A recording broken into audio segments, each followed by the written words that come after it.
Hello, welcome back to my channel mga kasipak. Sa muli po ay ako po si Reggie Tabo-Tabo. At kung baguhan pa po kayo sa aking YouTube channel, huwag po kayong makalimut mag-like at mag-subscribe. At pinutin nyo ang bell para updated kayo sa aking mga video na darating pa. At para updated kayo sa aking mga video. Marami pa po kaming gagawin ng mga video mga kasipak. So sa ngayon po ay iba-vlog natin ngayon kung paano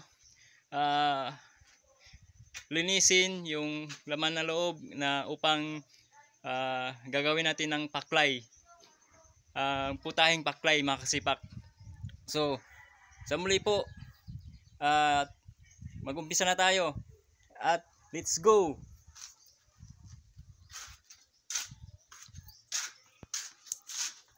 Okay mga kasipak, tingnan po natin ngayon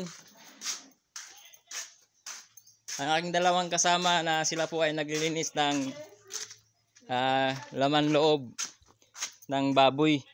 So ito po mga kasipak yung kinatay kanina. At dito po yung ulo. Pwede itong gawing sisig mga kasipak. At meron itong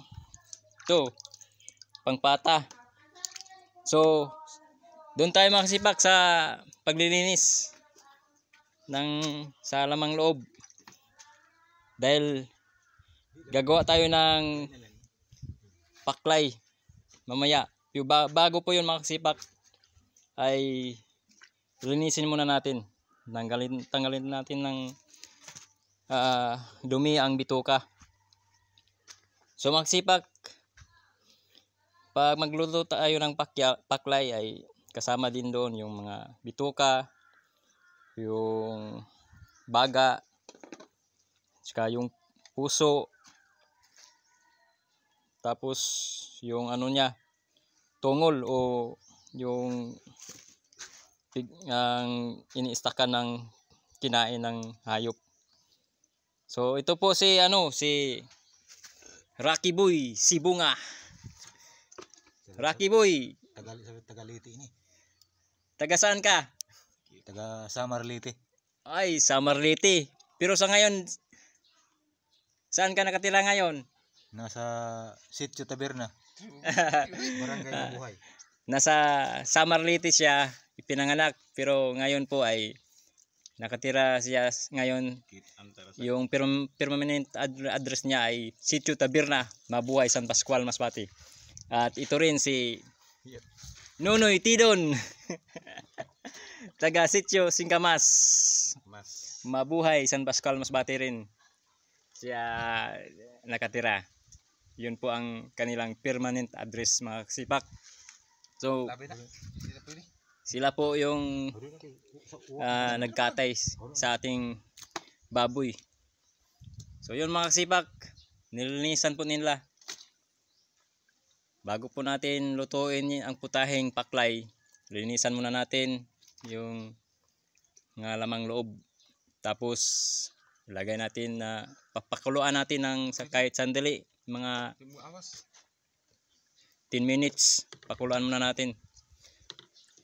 Tapos tanggalin natin sa kaldero at palamigin. Tapos mga kasipak, i-slice natin. Yun po ang paggawa ng putahe na tinatawag na paklay. So yun mga kasipak, panoorin natin kung paano nila linisin yung mga bituka.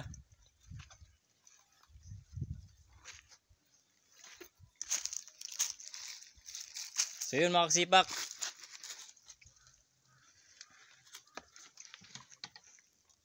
na. so tubig pala ang nililinis nila mga kasipak.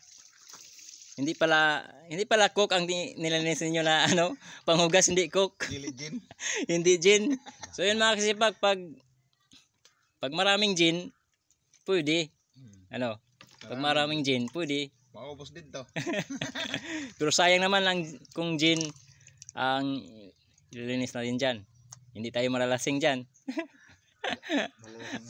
Rocky Boy. Malalasing ang yung nabuhusan ng gin.